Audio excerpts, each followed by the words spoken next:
Help me reach 3000 subscribers. Support the video with a like and leave your thoughts in the comments. I read everyone. Thank you. It was a Saturday morning and my throat was so dry it felt like I'd been gargling sandpaper. The clock read 6:15 a.m. Way too early for my usual weekend stumble.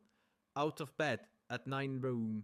The house was silent, just a faint hum of the fridge and some birds chirping outside the kitchen window. I dragged myself in, half asleep, reaching for a glass of water when I heard her voice. Roseanne slipping through the cracked door of her home office. Low, steady, like she was reading a grocery list. I'm just waiting for the right moment to leave. No emotion, no hesitation, just cold and flat, like she was confirming a dentist appointment. I froze, glass in hand, water dribbling down my chin. My brain kicked into overdrive. Leave. Who's she talking to about? What? Could have been her mom, her sister, maybe her boss. But the tone, so damn casual, hit me like a jab to the ribs. I didn't barge in, didn't yell, just stood there, letting the words burn into my head as she wrapped up the call. Yeah, I'll let you know soon. Click, silence. I could have stormed in, demanded answers, but that's not my style. I don't do tantrums. I went back to bed, lay there, staring at the ceiling, fans spinning lazily. It's not about me. No way. We hadn't fought in months. No screaming, no cold shoulders. Just our usual grind. Work, takeout, Netflix, bed. But those words stuck like a bad debt you can't write off. Roseanne's words, not mine. After 10 years of marriage, I've learned one thing. You don't ignore a red flag like that. You file it away and you watch. If I'd known then how far her game went, I'd have started moving money that morning. Saved myself weeks of playing chess in my own damn house. By Monday, I was on high alert, but kept it locked down. Roseanne was acting off. Not hostile, not distant, just too perfect. Like she'd watched a rom-com and decided to audition for the lead. Suddenly, she's all about my schedule. Hey, Mike, you staying late at the office this week? She asked over breakfast, pouring coffee with a smile that didn't reach her eyes. I sipped my coffee, nodded. Depends. Big audit coming up. Why? Oh, just curious, she said, stirring her yogurt like it was a full-time job. You've been so busy lately. Her tone was sweet, but it felt like she was probing, looking for cracks. Tuesday, she made blueberry pancakes. Pancakes, man. When she hasn't cooked breakfast since we were dating. I ate them, sure, but I clocked it. Wednesday, she hit me with, what if we get out of town this weekend? Just us somewhere quiet. Maybe a cabin upstate. Her eyes were all soft, like she was selling me on the idea of us again. I didn't argue, didn't bite. Sounds nice, I said, grabbing my keys. Pick a place, I'll make it work. But inside, my brain flipped to lockdown mode. No accusations, no drama, just me quietly rearranging the board. That afternoon, I changed my phone passcode, moved a third of our savings to a new account. Just my name, small enough she wouldn't notice. Called the bank, set up a safe deposit box for the important stuff. House deed, car title, insurance papers. Took a box of files to my office at the accounting firm, locked them in my desk. She didn't notice, or if she did, she played it cool.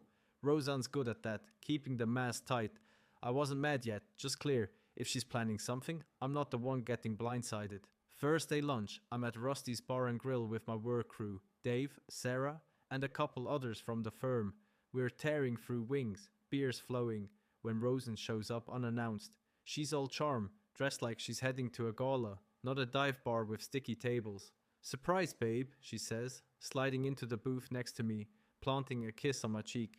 Everyone's thrilled. Roseanne's got this knack for winning a crowd, all smiles and easy laughs, but then she starts in little jabs dressed up as jokes.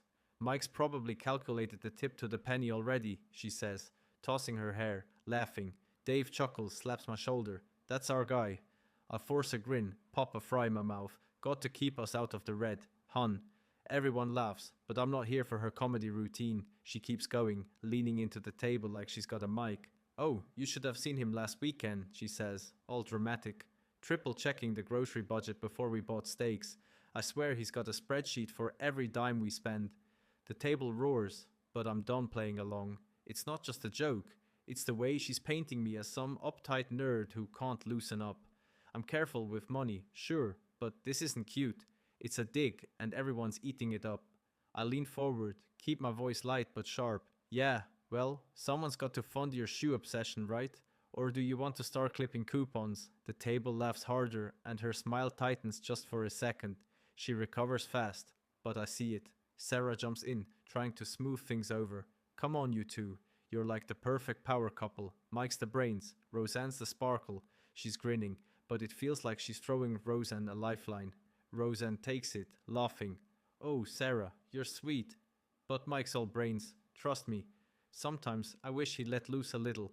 You know, another jab. Softer, but it lands. I sip my beer, look her dead in the eyes. Let loose, like what, Roseanne? You want me to blow our savings on a whim, or just stop caring about the bills? Pick one, I'm curious. The table goes quiet just for a beat. Dave coughs, looks at his plate. Roseanne's smile doesn't budge, but her eyes narrow, just saying, Mike, life's not all numbers, she says, her voice still sweet but with an edge now. You could surprise me sometime.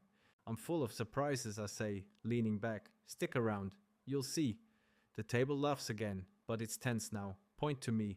In the car later, she's quiet, staring out the window. Finally, she says, You didn't have to say that about the shoes. It was a little harsh. I keep my eyes on the road. Harsh? Nah, just keeping it real. You want to play the fun wife? Go for it. But don't make me the punchline. She huffs, crosses her arms. God, Mike, it was a joke. Lighten up. Joke's only funny if we're both laughing, I say, pulling into the driveway. You're batting zero. She doesn't respond. Just gets out and slams the car door. I let her go. My head's already tallying her moves. She's testing me, seeing how far she can push. I don't snap. I adjust. That night, I move another chunk of savings. Call a locksmith. Get a quote for new locks. I'm not mad. I'm methodical. Friday, I get home early around 4 hours. The house is too quiet, like it's holding its breath. Roseanne's office door is shut, music playing low, some indie band she's been into. I walk past, hear her voice, soft but clear. Laughter, then a whisper. No, he's not here. Yeah, same time, same place. I'll figure it out. My stomach doesn't drop. It tightens like I'm bracing for a punch. I don't knock, don't barge in. I wait. She comes out, phone in hand, and jumps when she sees me. Mike, you're home early.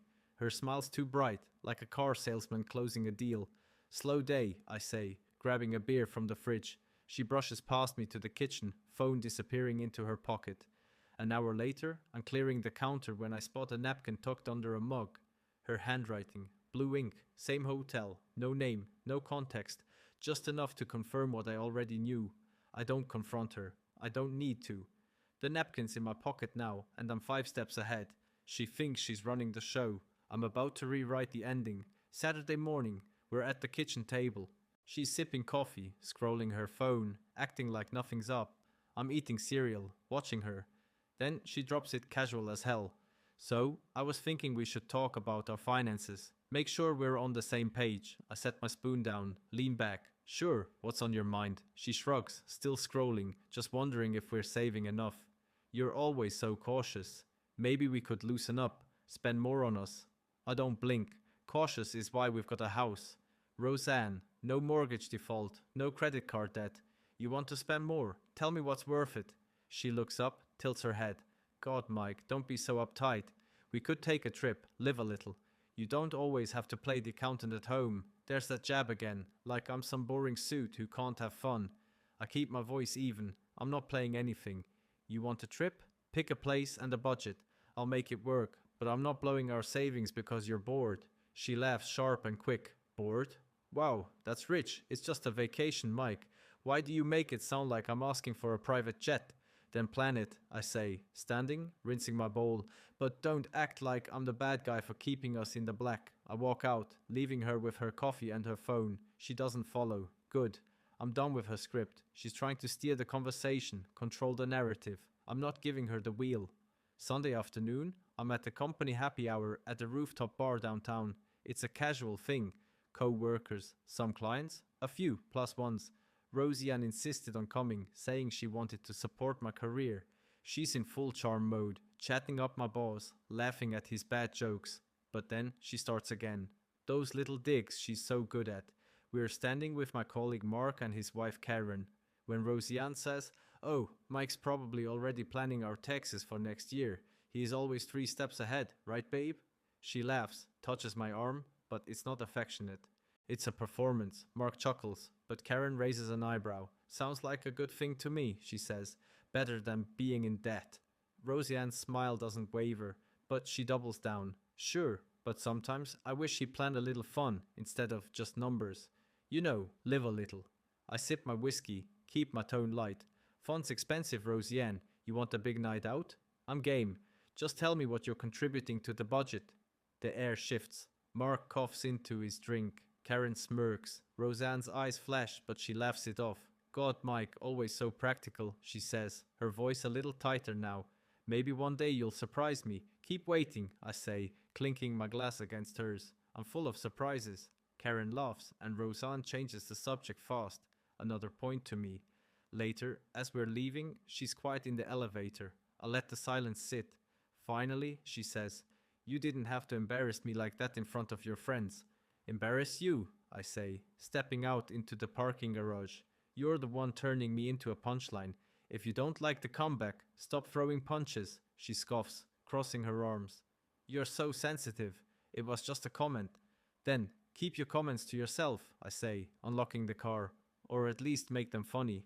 She doesn't respond, just gets in and stares out the window. I drive home, my mind already on the next move. She's trying to chip away at me in public. I'm not her prop. Monday, I'm at Tom's place, my buddy from way back.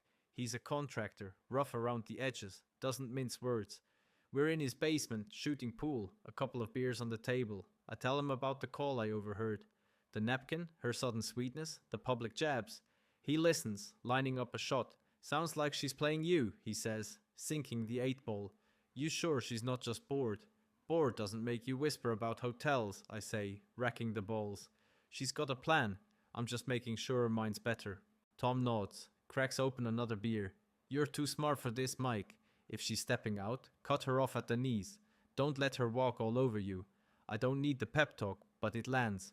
Tom's the kind of guy who calls it straight, and he's seeing what I'm seeing. Already working on it, I say, taking my shot. Money's moved, locks are ready, paperwork secure. She's got no idea. Tom raises his beer. That's my boy, cold and clean. Just don't let her drag you into her drama. No chance, I say, sinking a ball. The plan's in motion has been since that napkin. Tuesday night, we're at the dinner party at Lisa's place. Roseanne's best friend from college. It's a small group. Lisa, her husband Greg, and another couple, Jen and Paul. Roseanne's in her element holding court, telling stories about our perfect little life. Then she starts in again, those little jabs she's so good at. Mike's always got his nose in a spreadsheet, she says, laughing as Lisa pours more wine. I swear, if I want to buy a new pair of shoes, I need to submit a proposal in triplicate. The table chuckles. Lisa jumps in. Oh, come on, Roseanne.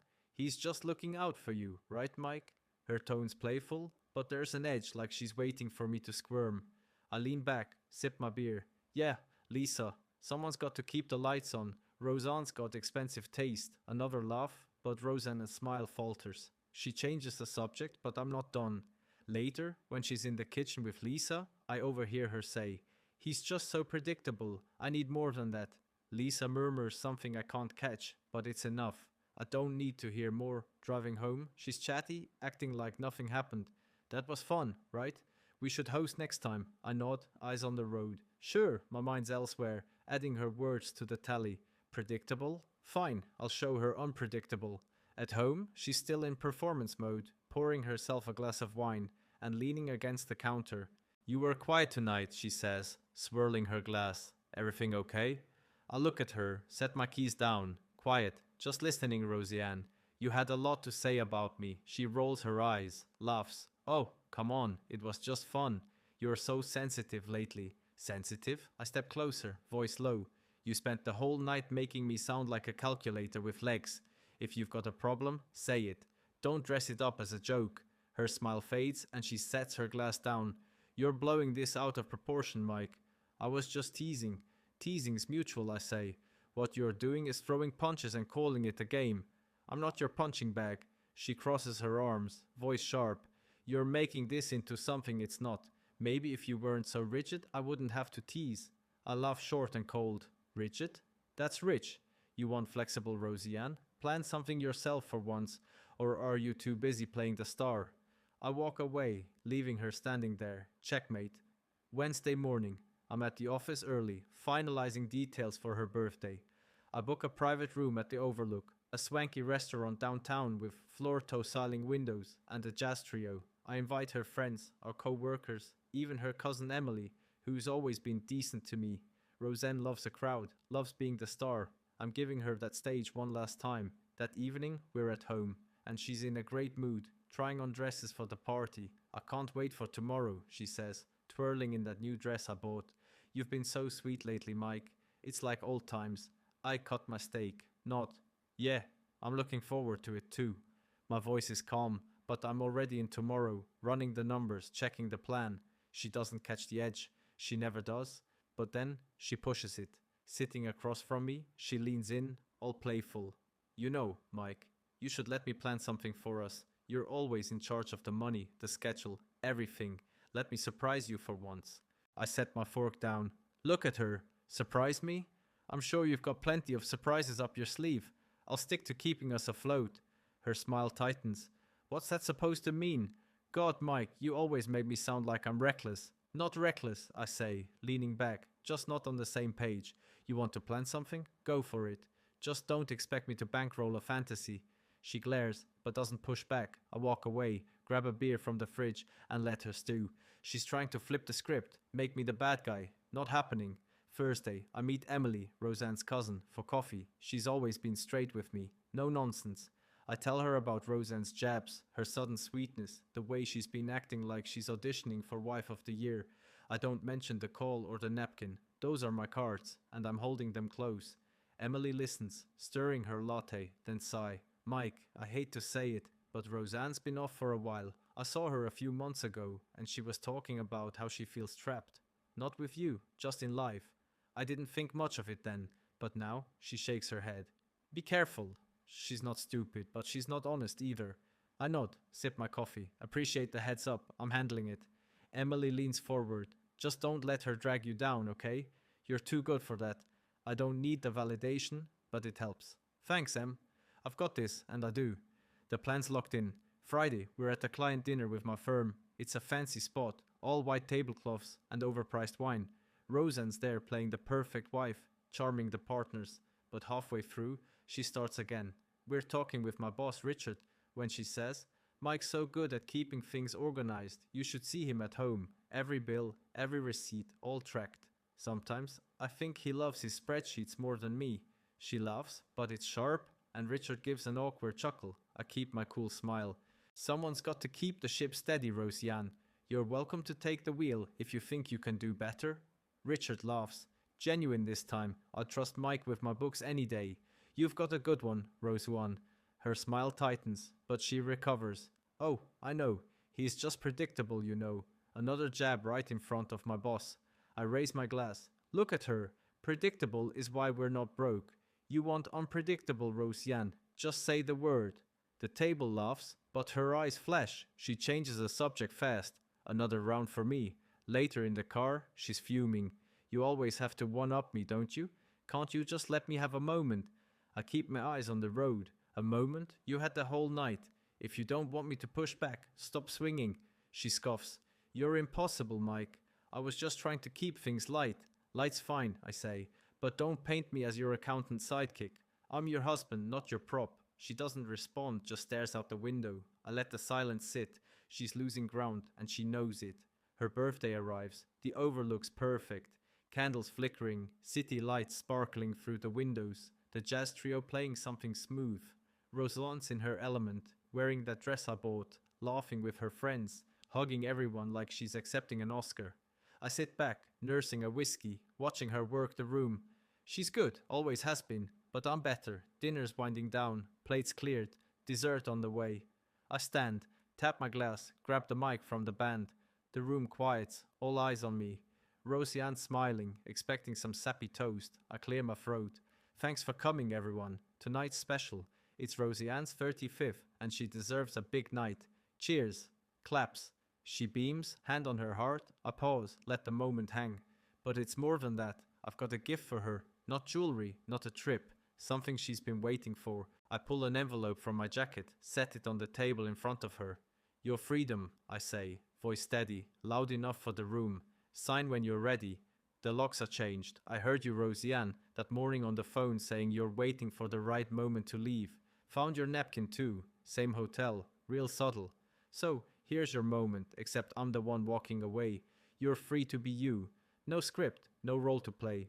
The room goes silent like someone hit mute. Roseanne's face drains of color, her smile stuck like a bad mask. Someone coughs. Lisa stares at her plate. Emily, her cousin, looks at me, eyes wide but doesn't say a word.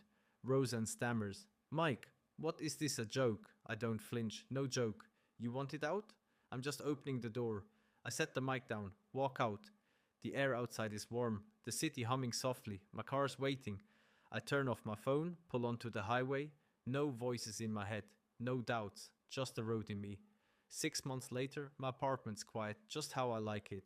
No whispers behind closed doors, no cryptic notes. I'm back to my life. Work, gym, beers with Tom on Fridays. I don't check my phone for her calls. I don't need to. Last week, I ran into Roseanne at the coffee shop downtown. She looked worn, her usual polish faded like she hadn't slept in days. She tried to smile, started with, Mike, I didn't expect to see you. Her voice was soft, shaky. I messed up. I didn't realize what I had until it was gone. I cut her off. Not cruel, just done. Roseanne, you made your choice. I made mine. I'm good now. I paid for my coffee, walked out. The sun was high, the air crisp. I didn't look back.